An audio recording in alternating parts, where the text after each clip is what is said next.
Yorkshire, I'm very, very Leeds and Yorkshire proud, so to serve out the whole Olympics and the whole season on my home streets is very, very special. Yorkshire's Team GB heroes have already seen months of celebration. They've been cheered on by thousands in Rio and many are veterans of 2012 as well. But this parade is different. This parade is the homecoming, a Leeds homecoming. Do you think about me now and then? Yeah! Do you think about me now and then? 'Cause I'm coming home again. But Dobson's complaints go beyond funding, highlighting a perceived lack of democratic debate within the leadership. After the scrutiny meeting, the board recommended that the Green Care Home not be closed until agreement could be secured to convert it into a new NHS intermediate care facility. However, when this recommendation went to the council leadership for approval, the proposal included a caveat not included in the scrutiny recommendation, that if no agreement could be reached for the intermediate facility, the Green would have to close anyway. I was very fortunate at the start of my council career to chair a scrutiny board for 2 years. And I used to insist on the parity of esteem, that scrutiny is there to be listened to. Mourners wishing to pay their respects have been trickling in from the early hours of this morning, with representatives travelling to Marketplace, whether from Birstall or Bateley, from West Yorkshire or Westminster. In a public show of unity, Jeremy Corbyn, David Cameron and Leeds MP Hilary Benn arrived in Marketplace to praise Jo Cox as a colleague and as a friend, and to send out the message that violence such as this must not be allowed to corrode this country's democratic process. When we spoke, when you initially backed Theresa May for the leadership of the Conservative Party, I asked you, should she call a general election? And you said, we don't vote for a Prime Minister general election, we vote for a manifesto.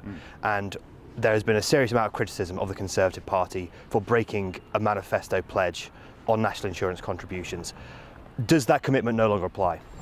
Well, no, I mean, you know, a manifesto obviously is the thing that we sort of stand by, and I accept that this is difficult. One of the core issues facing Leeds North East in recent years has been school class sizes. The average for Key Stage 1 is now just under the statutory limit of 30 pupils per class, with 18 out of 23 local primaries either at or above the 30 pupil limit. A local group of parents have been for years campaigning to fill this black hole with a new free school, but issues around site allocation have meant instead bulging of class sizes at 2 local schools. On a local scale, Joe, what are the seats that we're looking at tonight as being the potential seats that could change here in Leeds? There are quite a few interesting seats for Leeds. The first one that everyone will be looking at is Morley and Outwood, the most marginal seat in Yorkshire and the Humber with just 422 votes in it. Andrea Jenkins will be looking, hopefully, to extend her lead there. Looking elsewhere in the city, we're looking at Leeds North West, Greg Mulholland's seats. There's been a massive drive, particularly amongst Labour, to get students, young voters signed up. It looks like they've been successful with a massive increase in the voter registration there, and early YouGov constituency level polls are putting that potentially under threat. Meanwhile, here on the Tory side of Town Hall, a little bit of a more muted atmosphere. Now, a couple of weeks ago, the Conservatives might have been expecting to use this bar to celebrate at this point in the night. But given the exit poll we've seen so far, they could be in for a bit more of a nervy evening. As the ballots and early results began to fly in, these smiles became a little more hesitant. But the conversation was firmly now not about how many Leeds Labour seats the Conservatives might be able to gain, but how many they could hold onto under Theresa May's leadership. The success of the new Kirkgate market has been hotly contested.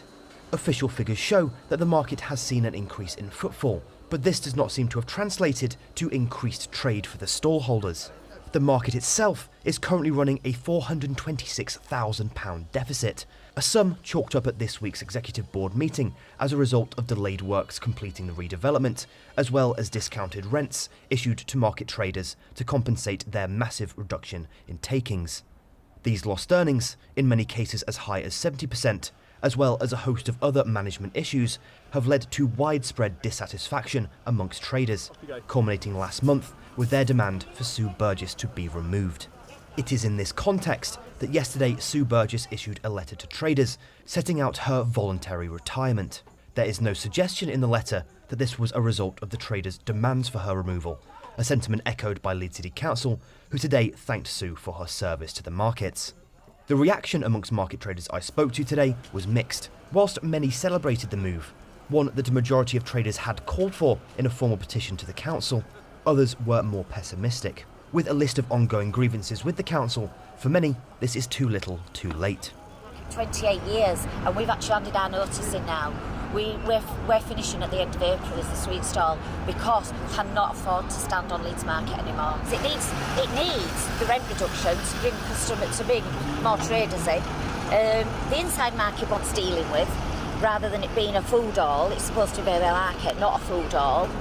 And it depends who gets put in charge now. For those traders that remain, there are many demands that are being called for to ease the pressure on their bottom line.